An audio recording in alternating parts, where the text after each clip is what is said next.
Guys, ഞാൻ സലീൽ. ഞാൻ സഫാൻ. നമുക്കിന്ന് ഡോപ്പയുടെ കോഴിക്കോട് ഓഫ്ലൈൻ ക്യാമ്പസിലേക്ക് ഒന്ന് പോകാം. അപ്പോൾ അവിടുത്തെ ഇന്നത്തെ വിശേഷങ്ങൾ നമുക്ക് പോയി കണ്ടിട്ട് വരാം.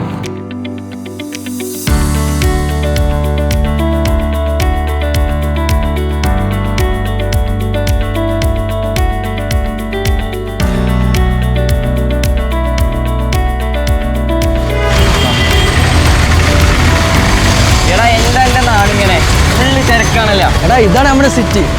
എപ്പോഴും ഇങ്ങനെയാണ്. നമ്മളേ ബസ് ഇറങ്ങിയപ്പോൾ അങ്ങോട്ട് വന്നല്ലോ. നമ്മളിവിടെ അടുത്തല്ലേ നമ്മൾ ക്ലാസ് റൂം പറഞ്ഞു. അവിടെ ഇതാണ് നമ്മുടെ ഡോപ്പയുടെ ക്യാമ്പസ്. അയവാ സെറ്റ് വായോ.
നമ്മളെ കോർഡിനേറ്ററാണ്. എന്നാൽ ബാക്കിയുള്ള കാര്യങ്ങൾ കോർഡിനേറ്റർ നോക്കും.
മക്കളെ, നമ്മുടെ ഈ വർഷത്തെ നീറ്റിലെ ടോപ്പേഴ്സ് നിങ്ങളെ കാണാൻ വന്നിട്ടുണ്ട്. അപ്പോൾ നിങ്ങൾക്ക് എന്തെങ്കിലും ഡൗട്ട്സോ കാര്യങ്ങളൊക്കെ ഉണ്ടെങ്കിൽ ഇൻട്രാക്ട് ചെയ്യാം.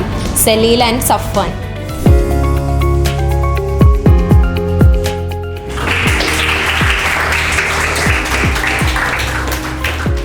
ഇതാണ് നമ്മുടെ രണ്ട് ടോപ്പേഴ്സ്. സലീൽ 600 ആണ് സ്കോർ ആൻഡ് സഫ്വാൻ 595 ആണ് സ്കോർ. നിങ്ങൾക്ക് എന്തെങ്കിലും ഇൻട്രാക്ട് ചെയ്യണമെന്നുണ്ടെങ്കിൽ, എന്തെങ്കിലും ക്വസ്റ്റ്യൻസോ കാര്യങ്ങളോ ചോദിക്കണം എന്നുണ്ടെങ്കിൽ ഇപ്പോൾ ചോദിക്കാം. എങ്ങനെയുണ്ട് നിങ്ങളെ ക്ലാസ്സസ് ഒക്കെ? തുടങ്ങിയിട്ട് ഇപ്പോൾ എത്രയായി?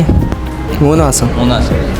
ക്വസ്റ്റ്യൻസ് ഒക്കെ ചെയ്യില്ല. ലൈബ്രറി ഉണ്ട്, കുറേ ഗൈഡൊക്കെ ഉണ്ടായിരുന്നു. ഇതൊക്കെ വലിയ ഭാഗ്യം കേട്ടോ. ലൈക്ക് നമ്മൾ +1 +2 അടിച്ചുമ്പോൾ ഒന്നും ഇങ്ങനെ നോക്കിയിട്ടുണ്ടായിരുന്നില്ല. ബോർഡിന് മാത്രം കുറച്ച് നോക്കുന്നല്ലാണ്ട് ഒപ്പം തന്നെ നോക്കി പോയിക്കൊണ്ട്. ഇപ്പോൾ എന്താ വെച്ചാൽ നിങ്ങളിപ്പോൾ വേറെ തന്നെ ചെയ്യണമെന്നില്ല. അതായത് ഇപ്പോൾ നിങ്ങൾ എന്താണോ പഠിക്കുന്ന സിലബസ് അത് തന്നെയാണ് ഇപ്പോൾ നീറ്റിനുള്ളത്. അപ്പോൾ കൂട്ടത്തിൽ കുറച്ചുകൂടി ക്വസ്റ്റ്യൻസ് ചെയ്യണമെന്നേ ഉള്ളൂ. കണ്ടന്റ് ഒക്കെ സെയിം ആണ്. നിങ്ങൾ എന്താണോ പഠിക്കുക അത് തന്നെ നീറ്റിനുള്ളത്. പക്ഷേ അതിൻ്റെ ഒപ്പം NCERT ഒന്ന് റീഡ് ചെയ്യുക. ബയോളജി ആണെങ്കിൽ കെമിസ്ട്രി ആണെങ്കിൽ എസ്പെഷ്യലി NCERT ഒന്ന് റീഡ് ചെയ്യുക. അതിൻ്റെ ഒപ്പം തന്നെ എന്ത് ചെയ്യുക, ക്വസ്റ്റ്യൻസ് ചെയ്തു പോകാം. കുറേ കേട്ടിട്ടുണ്ട്. ഞങ്ങൾക്ക് എൻട്രൻസിന് പഠിപ്പിക്കുന്ന അതേ ടീച്ചേഴ്സ് നിങ്ങൾക്ക് വരുന്നുണ്ട് ഇവിടെ. അപ്പോൾ ഇവിടെ എന്ത് ഡൗട്ട് വേണമെങ്കിൽ ചോദിക്കാൻ പറ്റും. അപ്പോൾ മാക്സിമം യൂട്ടിലൈസ് ചെയ്യാൻ ശ്രമിക്കുക. മെയിനായിട്ടുള്ള കാര്യം എന്താ വെച്ചാൽ ഈ ഒരു 2 കൊല്ലം എന്നുള്ളത് ഡിസ്ട്രാക്റ്റഡ് ആവാൻ വേണ്ടിയിട്ട് എല്ലാ വഴിയും നമുക്കുണ്ട്. അപ്പോൾ എന്ത് ചെയ്യേണ്ടത് വെച്ചാൽ പ്രോപ്പറായിട്ടുള്ള വേയിൽ നമ്മൾ എന്ത് ചെയ്യണം, ഹാർഡ് വർക്ക് ചെയ്തുകൊണ്ടിരിക്കണം. അതുപോലെ തന്നെ ഞാൻ ആ ടൈമിൽ റിസോഴ്സസ് തപ്പി നടക്കണം. കാരണം എം ടി ജി ആണ് നമുക്ക് ആഗ്രഹം. MTG ചെയ്തിട്ടുണ്ടാവില്ല എല്ലാവരും.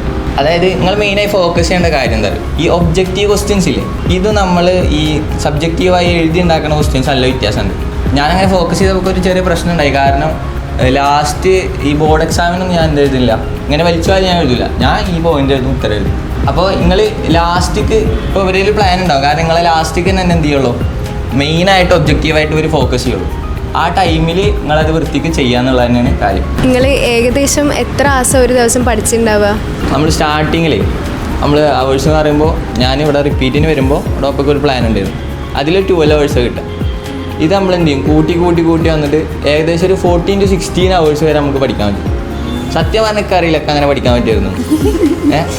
അതായത് ആ നമ്മളൊരു എൻവയോൺമെൻ്റ് ആയാലും ആ കാര്യങ്ങളായാലും നമ്മൾ ആ ടൈമിലേക്ക് എത്തും. 16 hours നമ്മൾ പഠിക്കും. പക്ഷെ അങ്ങനെ ഇപ്പോൾ പഠിക്കരുത്, മെല്ലെ തുടങ്ങണം. എന്ത് കാര്യം മെല്ലെ തുടങ്ങണം, ഡിസിപ്ലിൻഡ് ആവണം. പഠിക്കുന്നതിൻ്റെ ഇടയിലൊക്കെ ചില സമയത്ത് ഇപ്പം എപ്പോഴും കൺസിസ്റ്റൻ്റ് ആവും, ചില സമയത്ത് ഡൗൺഫോളൊക്കെ ഉണ്ടാവുമല്ലോ. അപ്പം അതൊക്കെ നിങ്ങളെങ്ങനെ മാനേജ് ചെയ്ത്?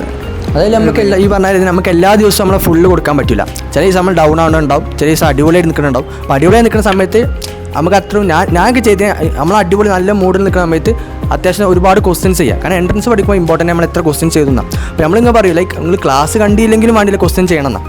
കാരണം ക്വസ്റ്റ്യൻ ചെയ്യണ അത്ര ഇമ്പോർട്ടൻസ് ഉണ്ട്.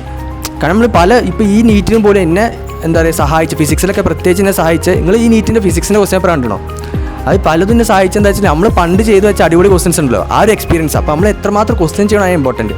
അപ്പോൾ നമുക്ക് എന്ത് ചെയ്യാം, ലൈക്ക് എനിക്ക് നല്ല മൂഡ് ഉണ്ടാകുന്ന സമയത്ത് മാക്സിമം നല്ല അത്യാവശ്യം നല്ല ടൈറ്റ് ടോപ്പിക്ക് നമുക്ക് ടഫായി തോന്നുന്ന ടോപ്പിക്ക് എടുക്കുക. നമ്മൾ ഒന്ന് ഡൗൺ ആകുമ്പോൾ ഇപ്പോൾ ബയോളജി റീഡ് ചെയ്യുക, അങ്ങനെ ചെയ്യുക. അപ്പോൾ നമ്മളെ മൂഡിനനുസരിച്ച് നമ്മൾ ചാപ്റ്റർ സെറ്റ് ആക്കുക. നമ്മൾ ലൈക്ക് എല്ലാ ദിവസവും നമ്മൾ മാരത്തോൺ ഓടുമല്ലോ, മാരത്തോൺ ഓടുമ്പോൾ നമ്മൾ നിൽക്കരുത്.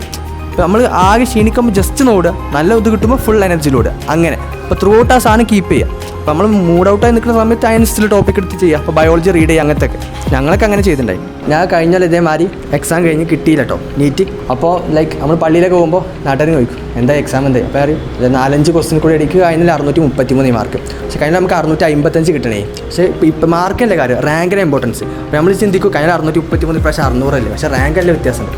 കഴിഞ്ഞാൽ ഈസി പേപ്പർ എനിക്ക് കൊല്ലം ടഫ് ആയിരുന്നു. അപ്പം ഞാൻ ഇവിടെ പള്ളിയൊക്കെ പോകുമ്പോൾ നാട്ടുകാർ ചോദിക്കും എന്താ അവസ്ഥ, എന്താ 4-5 ക്വസ്റ്റ്യൻ കൂടി കിട്ടാതെ, അപ്പോൾ ഇപ്പോഴും കിട്ടിയില്ലേ ആ ചോദ്യം ഉണ്ടാവും. പക്ഷേ ഇപ്രാവശ്യം അവർ തന്നെ വീട്ടിൽ വന്നിട്ട് നമുക്ക് കുറച്ച് പ്രോത്സാഹന സമ്മാനമൊക്കെ തരുമല്ലോ, നാട്ടിന് വേണ്ടി നല്ല കാര്യങ്ങൾ ചെയ്യണം, നമ്മൾ മുഖത്തൊക്കെ അറിയില്ല. അപ്പോൾ ഞാൻ ഓക്കെ ഇതൊക്കെ ഞാൻ കഴിഞ്ഞാലേ കേട്ട് അതിൻ്റെ ഉള്ളിലുണ്ടാവും, അറിയില്ല നമ്മൾ കഴിഞ്ഞാൽ ഇങ്ങനെ ആയിരുന്നല്ലോ. അപ്പോൾ ആ സാധനമൊക്കെ നമ്മൾ എക്സ്പീരിയൻസ് ചെയ്യണോടോ. ചിലപ്പോൾ നിങ്ങൾക്ക് 10th ക്ലാസ് ഫുൾ A+ കിട്ടിയപ്പോൾ കിട്ടിയിട്ടുണ്ടാവും. അങ്ങനെ സാധനം നീറ്റ് കിട്ടുക എന്നൊക്കെ പറയുമ്പോൾ വേറെ തന്നെ സാധനമാണ്, അത് എക്സ്പീരിയൻസ് ചെയ്യാൻ വേണ്ടി ശ്രമിക്കാം.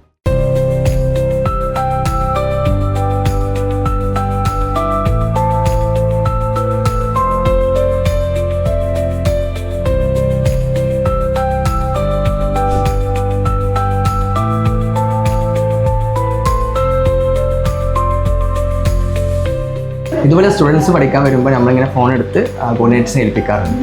അത് നമ്മളെ ഡിസ്ട്രാക്ഷൻസ് കുറക്കാനും അതുപോലെ തന്നെ അവർ കൂടുതൽ ഫോക്കസ് ചെയ്യാൻ നമ്മളെ സഹായിക്കും.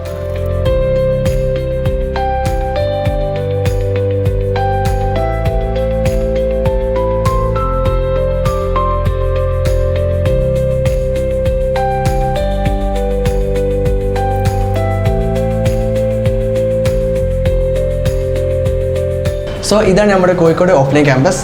അപ്പോൾ അടുത്തൊരു വീഡിയോ കാണുന്നവരേക്കും ബൈ.